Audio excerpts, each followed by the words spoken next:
ちょっと待って。Gini cara ngertinya ya. Minasan konnichiwa, Koko desu. Oke guys, di video kali ini kita akan ngebahas soal ujian Tokutegino di bidang perhotelan. Karena kemarin kan gue udah sempat ngejelasin tentang ujian Tokutegino di bidang perhotelan. Yang mungkin teman-teman belum nonton bisa cek videonya di sini ya. Nah, waktu itu gue juga udah ngasih contoh soal ujian hotel di Tokutegino ya. Nah, jadi kalau misalnya teman-teman juga belum punya contoh soal ujiannya, nanti gue bikin link downloadnya itu di deskripsi. Jadi teman-teman bisa download dan belajar sendiri tentang ujian bidang perhotelan. Nah, sebelum teman-teman belajar sendiri, gue pengen ngejelasin soal ujian yang ada di website ujian perhotelan Tokutegino. Karena di situ kan ada contoh soal ujian yang lalu. Nah, jadi mereka nyediain itu sebagai referensi buat kita yang pengen ujian di bidang perhotelan. Nah, gue di sini udah nge-print soal ujiannya ya, udah gue print di sini. Karena menurut gue kalau belajar di hard copy itu lebih enak, karena bisa diajak guling-gulingan, diajak sambil tiduran, bisa pokoknya sambil apa-apa deh, ketimbang belajar di HP atau di laptop. Itu kurang worth it menurut gue. Gue lebih sukanya belajar dengan hard copy kayak gini, lebih mudah, juga bisa dicoret-coret ya. Nah, sekarang gue itu bikin videonya malam ya, karena tadi gue baru pulang kerja, hari ini gue ada kerjaan malam, jadi gue bikin videonya malam. Mungkin cahayanya kurang bagus ya, tapi nggak masalah. Dan gue udah mandi karena habis kerja kan. Sekarang gue bakal ngejelasin contoh soal ujian Tokutegino di bidang perhotelan ini. Dan di sini ada 30 soal. Sebelumnya gue udah ngejawab soalnya itu ya. Dan menurut gue sih soalnya gampang. Cuma ngertiinnya aja yang susah sih sebenarnya. Waktu itu gue sempat jawab itu ada 30 soal, gue betulnya 24. Ya itu karena dibantu dibantu translate juga, karena mungkin kalau misalnya nggak ditranslate pun gue juga nggak begitu paham sama maksud soal ini. Dan gue harap soalnya nggak jauh-jauh beda dari ini untuk ujian besok, soalnya nggak jauh-jauh dari ini, gue harap begitu. Di sini ada 30 soal dan 1 soal untuk ujian praktek. Tapi kita gak bakal ngebahasnya tentang ujian ini aja, yang soal aja, yang 30 soal. Nah, dari 30 soal itu terbagi dari 5 macam jenis pembagian jenis soal. Yang pertama itu soal pertama itu ada di fronto gyomu ya, itu di bagian front. Terus yang kedua itu ada di Kikaku Poho Gyomu, itu bagian perencanaan dan hubungan masyarakat. Kalau di translatornya sih kayak gitu ya. Terus yang soal bentuk ketiga itu adalah Seikyaku Gyomu, itu pelayanan pelanggan. Yang keempat itu restoran Sabisu Gyomu, itu servis restoran. Terus yang kelima itu ada Anzen Ensei Sono Takiso Chiski, itu adalah kesehatan dan keselamatan dan pengetahuan dasar lainnya. Nah, sekarang kita bakal mulai dari yang soal pertama ya, tentang fronto. Dan kalau seandainya videonya kepanjangan, kita bagi jadi beberapa bagian, tapi mudah-mudahan nggak terlalu panjang ya. Nah, sekarang kita langsung aja ngebahas soalnya. Oke, yang pertama kita ngebahas tentang soal fronto gyomu, itu bagian frontnya. Nah, soal di sini ada 6 mondai. Nah, mondai yang pertama mari kita lihat. Oh ya, sebelumnya yang pengen gue jelasin, ujiannya itu cara jawabnya gampang ya, cuma maru sama batsu. Jadi cuma nentuin salah atau benar aja, nggak ada pilihan opsional A, B, C, D, E, nggak ada. Cuma apakah ini benar atau salah, itu aja. Ya walaupun simpel sebenarnya, tapi kalau misalnya teman-teman nggak bisa ngertiin soal ini, termasuk gue sih sebenarnya bakal susah ya. Walaupun soalnya gampang. Nah, sekarang kita masuk aja ke soal yang pertama ya. Yang pertama itu mondai 1. Shukuhaku keiyaku wa shukuhaku shisetsu ga shukuhaku no moshikomi o suketa toki ni seritsu suru. Nah, maksud dari soal ini adalah kontrak akomodasi itu dibuat saat si tamu, si pelanggan itu menerima aplikasi akomodasi. Maksudnya di sini adalah tamu yang datang itu nanti akan mengisi form kah atau mengisi data, itu kan saat menerima kertas aplikasi akomodasi. Biasanya kan kita datang ke hotel itu nanti kan walaupun kita udah memesan lihat aplikasi kan, nanti persetujuannya itu, kontraknya itu kan dibikin pas saat kita di hotel. Jadi jawaban untuk pertanyaan nomor 1 ini adalah betul. Karena waktu itu gue juga pernah, kan gue juga sering menginap di hotel ya, nggak sering juga sih, tapi ada beberapa kali lah menginap di hotel gitu kan, karena hobi darurat juga gitu kan. Jadi memang kontrak itu dibikin saat kita datang nyampe di hotel, dan si frontnya itu menyerahkan semacam aplikasinya itu ya, kertasnya itu. Nah, jadi jawabannya itu adalah benar. Yang kedua, Nihonjin no okyakusama ga check-in suru toki wa kanarazu mibun shoumeshou no teiji o motomete honnin kakunin o shinakareba naranai. Nah, maksud dari soal ini adalah ketika seorang pelanggan Jepang, orang Jepang ya, dia harus menunjukkan ID verifikasi identitasnya. Apakah itu benar atau salah? Nah, jawabannya adalah salah. Gue juga nggak tahu ya, karena gini, karena gue kan nginap di hotel Jepang itu sebagai orang asing. Jadi kalau orang asing ya identitas diri itu memang harus ditunjukkan, entahkah itu KTP Jepang atau itu paspor. Tapi sebagai orang Jepang gue nggak tahu ya. Orang Jepang kalau di sini katanya nggak perlu, orang Jepang itu nggak perlu menunjukkan ID-nya untuk memverifikasi identitas datanya. Paling cuma nulis nama aja kali ya. Soalnya gue nggak tahu juga sistem gimana yang orang Jepang sendiri nginap di hotel. Dan itu jawabannya salah. Orang Jepang nggak perlu itu. Soal yang ketiga. Soal yang ketiga itu adalah Shukuhaku no okyakusama ga tochaku shitara jika ni kanke naku tadachi ni check-in no tetsuzuki o shinakereba naranai. Nah, di sini maksud dari soal itu adalah para tamu harus segera check-in setelah mereka tiba. Apakah benar atau salah? Nah, walau saat kita tiba di hotel, kita itu nggak harus selalunya langsung check-in. Mungkin kita bisa ngapain kayak dulu, nggak harus selalu check-in. Dan itu pun juga terjadi sama gue waktu gue nyampe di hotel ya, gue nggak langsung check-in. Mungkin gue mau nangkring dulu di lobby kayak ngapain kayak gitu, dan itu nggak harus langsung check-in. Jadi jawabannya itu salah, nggak harus selalu check-in. Bibip. Yang keempat, okyakusama ga yoyaku shita kyaku shisu o shukuhaku shisetsu no handan de upgrade suru toki wa okyakusama no ryokai o nakute mo yoi desu. Nggak pakai des ya. Nah, soal nomor 4, maksudnya itu adalah ketika tamu memesan kamar dan terjadi misalnya ada penambahan gitu kan, atau atas kebijakan hotelnya ada penambahan gitu tanpa adanya persetujuan dari pelanggan, apakah itu benar atau salah? Jawabannya adalah salah, karena pihak akomodasi atau pihak hotel itu nggak boleh melakukan sesuatu tanpa persetujuan dari tamu. Soal nomor 5. Fronto de okyakusama ni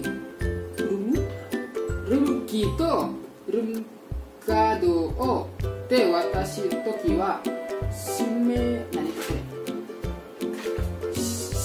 to hea banggo o kakunin suru. Nah, untuk pertanyaan nomor 5 maksudnya seperti ini ya. Saat menyerahkan kamar dan kartu kamar kepada pelanggan yang ada saat di frontnya, itu pastikan untuk memeriksa nama dan nomor kamarnya. Dan itu jawabannya adalah benar, karena kita harus memastikan apapun itu. Misalnya saat kita ngasih kunci gitu kan ke tamu, misalnya nomor kamarnya 325, artinya kita harus memastikan oh ternyata kuncinya memang kamar 325 dan tamu ini memang nginap di kamar nomor 325, dan itu memang kita harus pastikan. Dan jawabannya adalah maru. Nomor 6 ya, sekarang nomor 6. Nomor 6. Credit card de kessai suru baai wa kado tesuryo o uwanase shite sekyuu shite mo yoi. Nah, maksud dari pertanyaan ini adalah saat membayar dengan kartu kredit, pihak hotel itu dapat menambahkan biaya kartu kepada konsumen. Apakah benar atau salah? Dan jawabannya adalah salah. Pihak hotel itu nggak boleh menambahkan biaya apapun ya ke dalam pembayaran, kecuali memang ada aturan kebijakan kalau hotel itu mewajibkan untuk membayar biaya kartu. Tapi kalau seandainya itu cuma hanya menambahin biaya kartu tanpa seizin tamu, itu nggak boleh. Dan jawabannya adalah buts. Oke, kita lanjut ke nomor berapa nih? Yang kedua, yang itu adalah Kikaku Koho Gemu, perencanaan dan hubungan masyarakat. Mungkin agak kepanjangan ya, mungkin kita yang sampai 2 aja dulu ya, nanti yang ketiga kita lanjut di bagian berikutnya. Oke, sekarang kita masuk ke pertanyaan nomor 7. Nihon no hotel ni oite revenue management okonai hibi no ryokin o josei suru koto wa kinchi sarete iru. Nah, maksud dari soal nomor 7 ini, manajemen pendapatan hotel itu dilarang menyesuaikan tarif hariannya. Menurut teman-teman itu salah atau benar? Jawabannya adalah salah. Pihak hotel itu boleh-boleh saja merubah menyesuaikan tarif hariannya, karena setiap hari harga hotel itu pasti berubah. Jadi nggak ada larangan buat hotel untuk merubah atau mengganti tarif hotelnya setiap hari. Karena itu sah-sah aja kan, karena mungkin kayak kita misalnya memesan hotel hari ini harganya mungkin 500.000, mungkin besok bisa jadi 600.000, karena kan itu bisa aja terjadi, sah-sah aja, jadi itu nggak dilarang. Oke, selanjutnya nomor 8. Nomor 8 adalah Shukuhaku to kotsu no ryokin o kumiawaseta pakeji shouhin no koto o rakuretto to yu. Nah, di sini adalah menggabungkan tarif akomodasi dan transportasi. Apakah itu boleh atau tidak?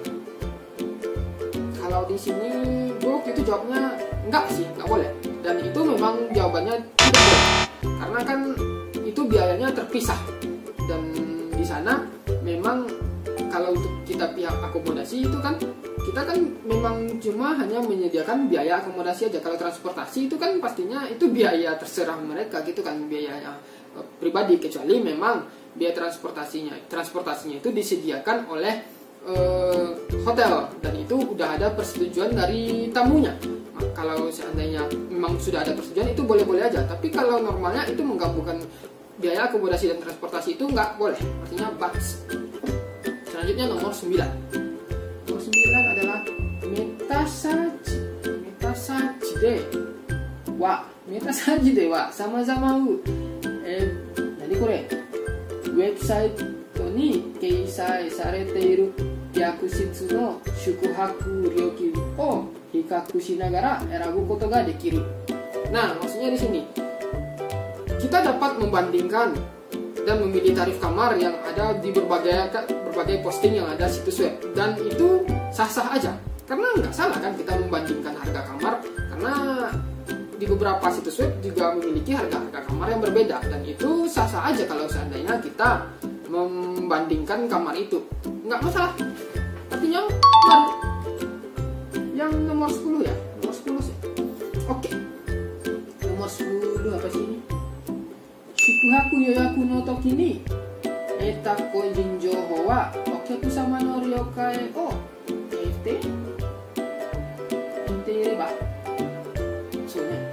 ireba direct meru no sofu ni yoshite yoi. Nah, maksudnya di sini adalah informasi yang diperoleh saat reservasi, informasi tamu ya yang diperoleh saat reservasi itu dapat digunakan untuk mengirim surat langsung jikalau seandainya ada persetujuan dari pelanggan. Dan jawabannya pastinya boleh ya, walaupun intinya kalau seandainya ada persetujuan itu sah-sah aja, karena kan kita udah minta persetujuan, dan itu boleh-boleh aja kita ngirim surat langsung, baik itu ngirim email atau pesan atau apapun lah itu gitu kan, kita boleh-boleh aja ngirim kalau seandainya itu ada persetujuan dari pelanggan. Artinya baru. Terus yang ke-10 ya, yang ke-11 Yumeijin ga shokuji ni kita no de kyouka naku smartphone de satsuei shi hotel no website ni up shita. Nah, gini.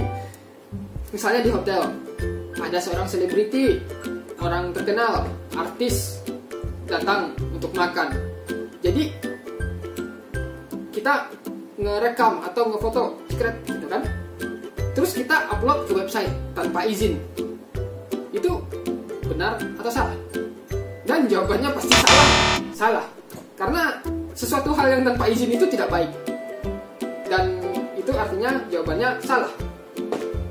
Kecuali kalau udah minta izin itu sah-sah aja ya. Terus nomor 12 ya, nomor 12 apa sih ini? Website webjo de kokai sarete iru shashin de areba kyokana kujisa no de senden yo no sozai to shite iru shio suru koto ga dekiru. Artinya adalah foto apapun yang dipublikasi di website yang dapat digunakan sebagai materi promosi perusahaan tanpa izin. Nih, tuh coba mati. Gini cara ngertinya ya. Mempublikasi foto apapun tanpa izin yang digunakan sebagai materi promosi perusahaan, apakah boleh atau tidak? Ya, jawabannya pasti nggak boleh, karena udah nggak ada izin kan. Artinya itu bad sih. Kayak yang gue jelasin tadi, apapun itu yang nggak ada izin itu nggak boleh, harus ada izinnya. Oke, yang untuk saat sekarang kita ngebahasnya sampai nomor 2 aja ya, itu sampai nomor 12. Untuk selanjutnya kita pindah ke kita di itu aja, kita bahas di video selanjutnya, karena ini kepanjangan, takutnya nanti memori HP gue nggak cukup dan nanti berhenti di tengah jalan. Oke, untuk video selanjutnya itu teman-teman bisa cek ya di next video, di rekomendasi video atau di deskripsi, nanti gue bikinin. Nanti kita lanjut belajar bersama-sama lagi, dan terima kasih udah mau belajar bersama gue. Mudah-mudahan video ini bermanfaat, dan sampai ketemu di video berikutnya, dan jangan lupa untuk pantengin video berikutnya. Oke, sampai ketemu di video berikutnya. Cut.